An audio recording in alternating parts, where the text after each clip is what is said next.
A long time ago, in the peaceful village of Obeden, nestled beside the mighty ocean, there lived a fisherman named Olason and his wife, Aguma. The couple was loved and respected by the villagers. Olason was known for his kindness, and Aguma for her beauty and wisdom. They had long prayed for a child, and at last, their prayers were answered. Aguma was pregnant and due to deliver soon. As was the custom in Obeden, the oracle of the land was consulted before the birth of any child. The oracle, an old and mysterious man who lived in a cave at the edge of the village, was believed to speak the will of the gods. Olason and Aguma approached the oracle with hope and reverence, bringing offerings of fruits, fish, and wine. The oracle accepted the gifts and began to chant, his voice deep and echoing in the cave. After a long silence, he opened his eyes and spoke in a grave tone. "The child you carry is marked by a curse. He will grow to kill his father and marry his mother." Aguma gasped, and Olason's face turned pale. The oracle continued, "The gods have spoken. The fate of this child is sealed, and no action can prevent it." The couple left the oracle's cave in despair, the joy of their expected child replaced by fear and sorrow. When the time came, Aguma gave birth to a baby boy. The child was strong and healthy, with a cry that echoed through the village. Despite the oracle's warning, Aguma's heart swelled with love for her son. They named him Ojo, which means mystery. But Olason could not forget the prophecy. One night, while Aguma slept, he made a decision. He would send the child away to protect himself and his wife. He convinced Aguma, who reluctantly agreed, though her heart broke at the thought of losing her son. Olason wrapped Ojo in a cloth and carried him to the forest. He left the baby at the base of a large baobab tree, hoping the gods would take care of him. "I do this not out of hatred," Olason whispered, tears streaming down his face, "but to protect us all." The baby did not remain alone for long. A wandering hunter named Ode, who had no children of his own, stumbled upon the crying child.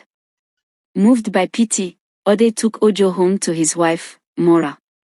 "Look what I found in the forest," Ode said, placing the baby in Mora's arms. Mora's eyes filled with tears of joy. "The gods have blessed us with a son." Ode and Mora raised Ojo as their own.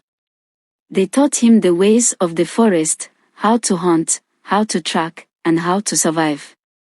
Ojo grew into a strong and brave young man, unaware of his true origins. Years passed, and Ojo's skill as a hunter became renowned. One day, he decided to explore the lands beyond the forest. During his journey, he reached the village of Obeden. He was struck by its beauty and decided to stay for a while. Unbeknownst to him, his biological parents still lived there. Olason had grown older, but he remained a respected figure in the village. Aguma, though aging, retained her beauty and grace. One day, while walking through the market, Ojo encountered Aguma. He did not recognize her as his mother, but something about her captivated him. "Who is that woman?"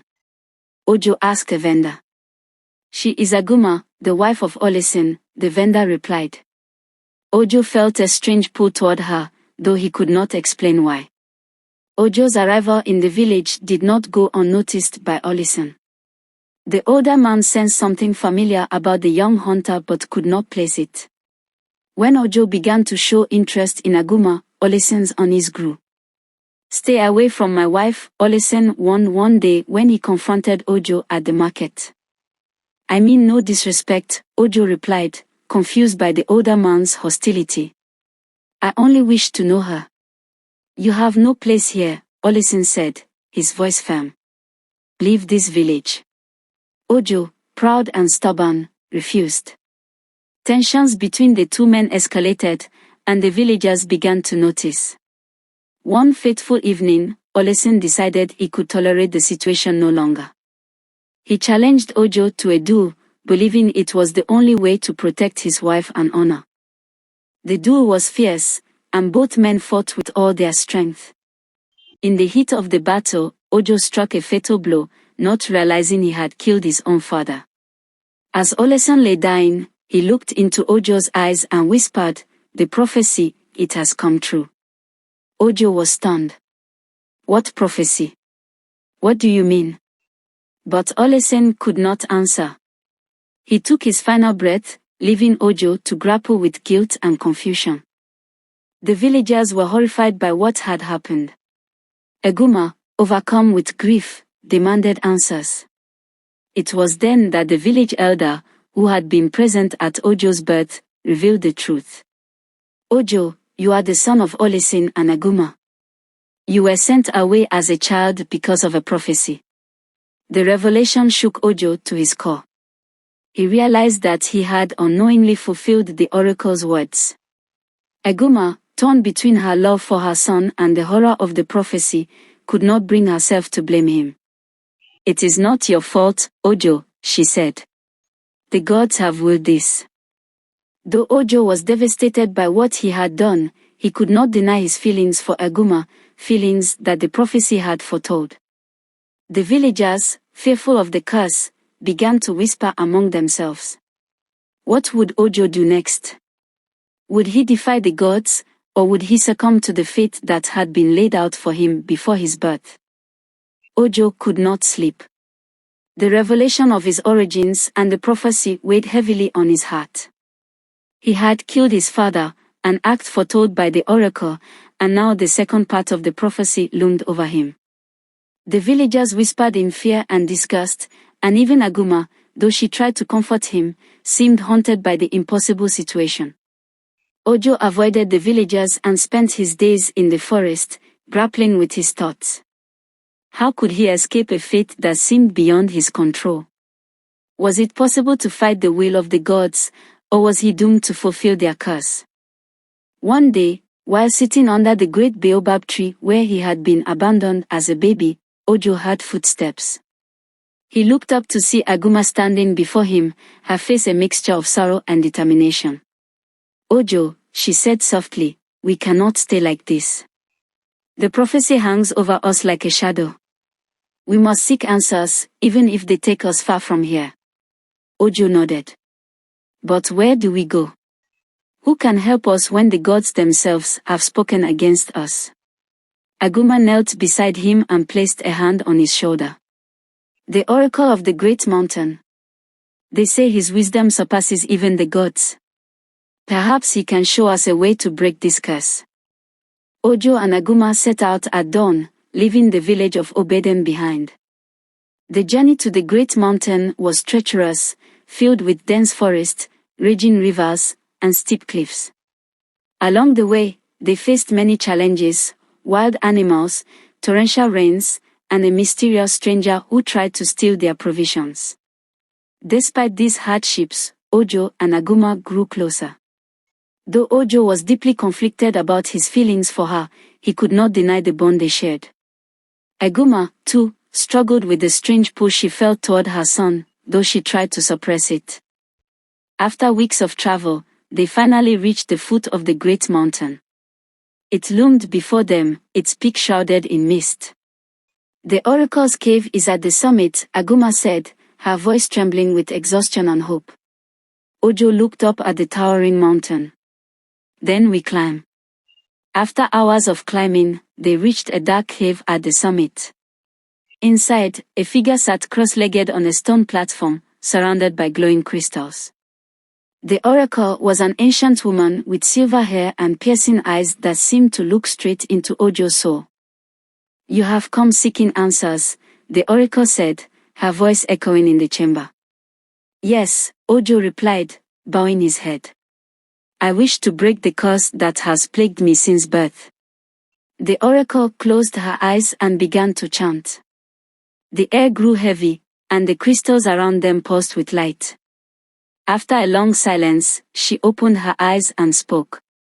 "The curse is strong, woven by the gods themselves. But it is not unbreakable. To free yourself, you must confront the truth of your past and the power of your will." "What truth?" Eguma asked, her voice barely above a whisper. The oracle pointed to Ojo.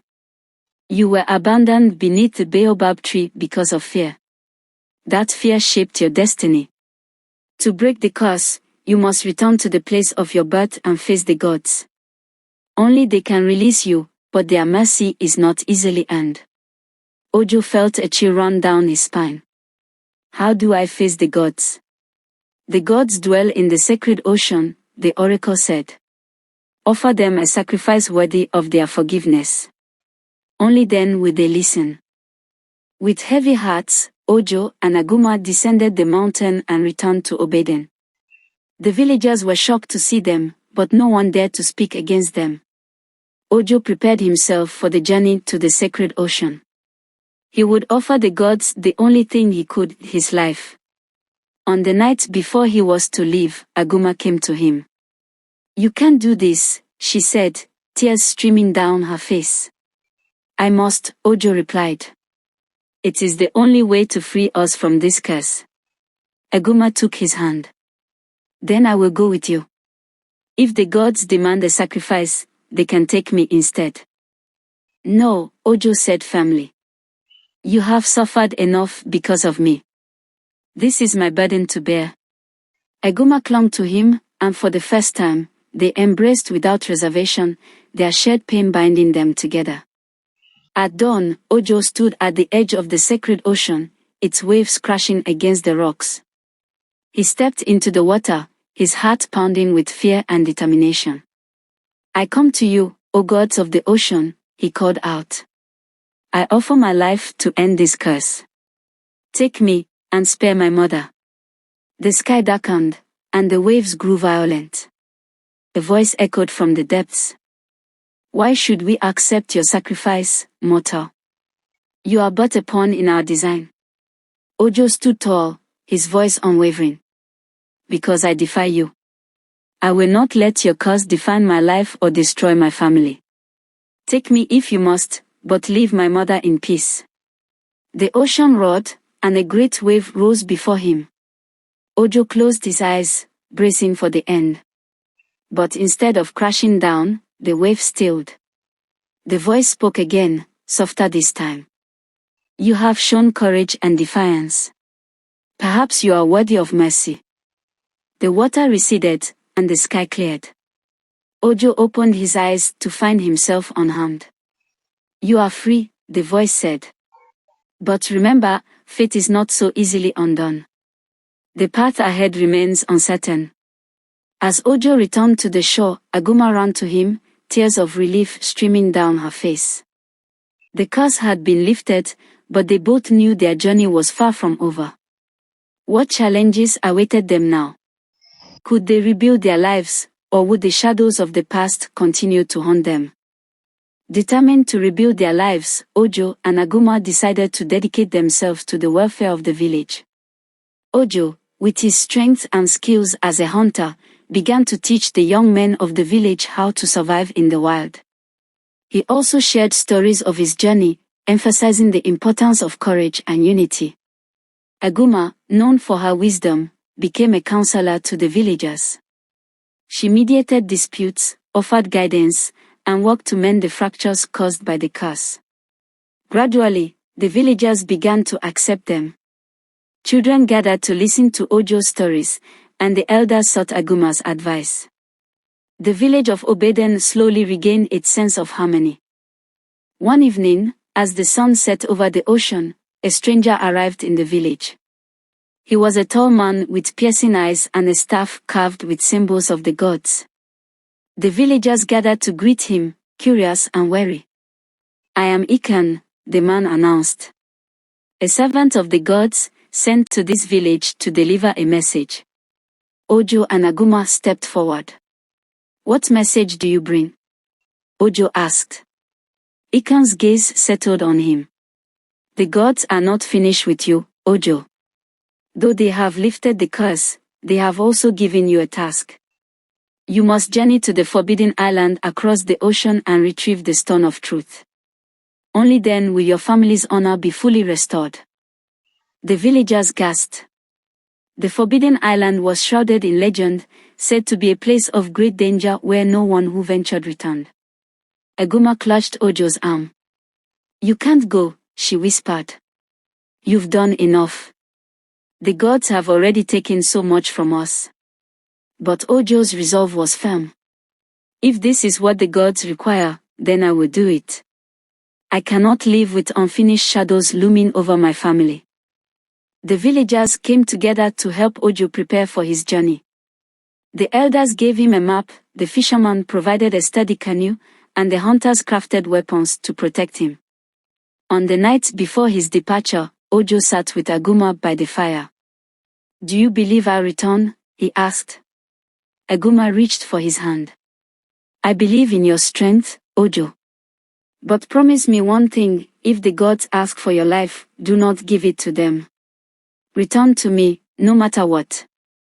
Ojo nodded, though he knew the journey ahead would test him in ways he could not yet imagine. At dawn, Ojo set out in the canoe, the ocean stretching endlessly before him. The waves were calm at first, but as he sailed farther from Obeiden, the waters grew turbulent. Strange creatures swam beneath his boat, and the winds whispered eerie songs. After days of travel, Ojo reached the Forbidden Island. It was a desolate place, with jagged cliffs and a dense, dark forest. The air was heavy, and the sound of distant drums echoed through the trees. As Ojo ventured into the forest, he encountered challenges that tested his courage and wit. He faced a serpent that guided the path, a riddle-spinning spirit that tried to confuse him, and a group of ghostly warriors who demanded proof of his worthiness. Through it all, Ojo remained steadfast, driven by his determination to protect his mother and redeem his family. At the heart of the island, Ojo found a towering altar. Atop it lay the Stone of Truth, a glowing gem that pulsed with an otherworldly light. At the altar, a voice thundered from above. Ojo, son of Olesin, you have come far. But to claim the stone, you must face the truth of your heart. Speak now, what is your greatest fear? Ojo hesitated, then answered, my greatest fear is that I will never escape the shadow of the prophecy. That no matter what I do, I will always be seen as cursed. The voice replied, and what is your greatest strength? My greatest strength, Ojo said, is my love for my family and my determination to defy the gods themselves to protect them.